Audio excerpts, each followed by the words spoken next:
Bien, bonjour à toutes et à tous. Madame la représentante de l'État, directrice régionale de la DRETS, chère Isabelle, Monsieur le Président de la Société d'encouragement, Madame la déléguée générale, chère Anaïs, Madame la première vice-présidente de la métropole de Lyon, chère Emeline, Mesdames et Messieurs les représentants des partenaires, et je salue vraiment spécialement Stanislas Lacroix qui est là et qui est président de la Ruche. Mon cher Stanislas, merci de nous accueillir aujourd'hui. Mesdames et Messieurs les entrepreneurs et chers amis, moi, je suis très heureux d'être avec vous aujourd'hui pour cette belle manifestation. Je crois que ça a du sens de la faire ici en Auvergne-Rhône-Alpes, puisque c'est vous le savez, la deuxième région économique de France, mais c'est aussi la première région industrielle de France. Rhône-Alpes, Auvergne-Rhône-Alpes, c'est 270 milliards de PIB, c'est 400 000 entreprises, avec un poids industriel unique, 500 000 emplois dans l'industrie, 18% du PIB contre 14% pour la France entière. Et puis quelques points forts, la diversité, nous avons tous les secteurs en Auvergne-Rhône-Alpes, tous les secteurs de l'industrie, à un niveau d'excellence mondiale. La répartition géographique, alors évidemment il y a une densité supplémentaire autour des métropoles, mais quand je parcours tous les territoires, et notamment les territoires ruraux, il y a partout des pépites de niveau international. La liaison forte entre les entreprises et l'écosystème d'enseignement supérieur et de recherche, qui est ici extrêmement élevé et qui se compare au meilleur du monde. Et puis une profonde culture du travail, il faut le dire, c'est extrêmement important, et de l'innovation, et donc ce n'est pas par hasard si c'est une terre d'entrepreneurs.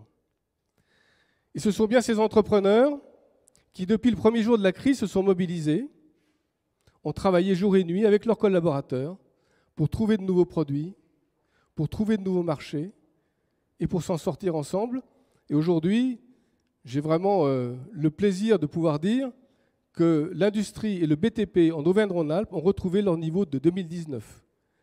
Ce n'était pas gagné. Et ça, c'est vraiment grâce au tissu des entreprises ici. Alors, il faut immédiatement ajouter que c'est aussi grâce à l'État, chère Isabelle. Parce que dans cette crise, l'État a mobilisé des moyens à un niveau historique. Et nous en avons parfaitement conscience, nous, les CCI, puisque nous avons été en première ligne à la demande de Bruno Le Maire. Et donc, les actions, vous les connaissez, ce sont des campagnes d'appel, des diagnostics, des accompagnements à une échelle massive autour de l'industrie, autour des commerces, de la transition numérique, de la transition écologique et aussi, bien entendu, de l'export. Tout ceci, nous ne l'avons pas fait seuls. Nous avons travaillé, comme toujours en Auvergne-Rhône-Alpes, ça nous caractérise en équipe, avec l'État. Et merci, chère Isabelle, de la mobilisation de l'État. En équipe avec la région, le Conseil régional Auvergne-Rhône-Alpes a été le premier à abonder au système de l'État et sa participation a été déterminante dans notre réussite. En équipe dans les territoires, avec les métropoles et les EPCI, je salue Emeline, merci pour ton écoute, pour ta disponibilité, toujours constante. En équipe enfin avec les autres organisations économiques, MEDEF, CPME, CMA, Chambre d'agriculture, et donc c'est ensemble que nous avons relevé le défi. Alors oui, on peut le dire, c'est une renaissance industrielle, parce que c'est une crise sans précédent que nous avons traversée. Et cette crise, elle a imprimé une incroyable accélération à l'histoire et singulièrement à l'histoire économique. Et contrairement à ce qu'on peut entendre ici ou là, les entreprises sont parfaitement conscientes des enjeux. Changement climatique, préservation des ressources, préservation de la biodiversité, mais aussi changement des comportements, changement des valeurs. Et puis la déferlante numérique, que vous voyez partout, et qui va continuer à changer profondément nos vies. Qu'est-ce que ça veut dire concrètement? D'abord qu'il faut nous préoccuper de préserver la planète. Parce que son épuisement met clairement l'humanité en danger. L'humanité, c'est nous.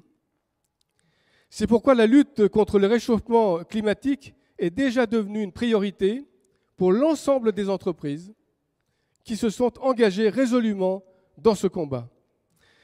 Et je le répète ici, nous ne partageons pas certains pessimismes, parce que les solutions pérennes résideront d'abord dans le progrès technologique, c'est la recherche et l'innovation, donc l'investissement, donc la création de valeur, donc la croissance, qui nous permettront de trouver une issue.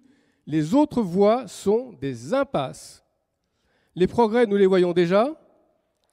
Bientôt, l'usine virtuelle permettra de prévenir et d'anticiper les usures et les dysfonctionnements. On imagine les économies en termes de matériaux et d'énergie. La fabrication additive va très fortement réduire la production de déchets industriels. Les technologies 3D autoriseront dans tous les domaines des expérimentations et des formations sans recours à des produits physiques. Et les modes de transport de l'énergie, et notamment de l'électricité, sont à la veille de bouleversements radicaux qui supprimeront les déperditions. Il en ira de même pour l'eau. Ce ne sont que quelques exemples, mais nous voyons bien que nous disposerons bientôt des moyens qui constitueront des solutions à grande échelle aux problèmes du climat. Et puis, bien entendu, nous devons accompagner ce mouvement par un changement de nos comportements. Comportement individuel, comportement collectif, et là encore, l'entreprise est en première ligne, chasse au gaspillage, recours au circuit court, chaque fois que cela est possible, et on va en parler abondamment tout à l'heure, adaptation des modes de déplacement, pour ne citer que quelques thèmes. Toutes ces convictions, les CCI d'Auvergne-Rhône-Alpes les diffusent sans relâche, et je voudrais remercier à la fois les 500 élus et les 1500 collaborateurs des chambres qui font un travail remarquable sur le terrain, et aussi évidemment l'ADEME. Je vois Jérôme Dassigny qui est devant moi et qui est notre partenaire depuis plus de 20 ans sur ce territoire. On travaille la main dans la main et récemment nous avons remis des prix pour une opération commune anti-gaspi auprès d'entreprises d'Auvergne-Rhône-Alpes. Et je voudrais citer cette action parce qu'elle est pour moi emblématique d'une combinaison fondamentale. Jeter moins, c'est évidemment protéger la planète, mais jeter moins, c'est aussi créer de la valeur économique. Et ça montre bien le caractère vraiment indissociable entre écologie et croissance. Voilà, je voudrais terminer mon propos en soulignant que nous ne pourrons réussir qu'ensemble, que collectivement. L'entreprise a depuis longtemps cessé d'être un îlot, un vase clos. Elle est immergée dans un écosystème social, sociétal, et elle en porte la responsabilité. En Auvergne-Rhône-Alpes, nous l'assumons complètement, nous l'avons dans nos gènes. C'est ensemble que nous avons relevé les défis de la crise. C'est ensemble que nous restons aujourd'hui sur le pont pour construire notre avenir. Je vous remercie.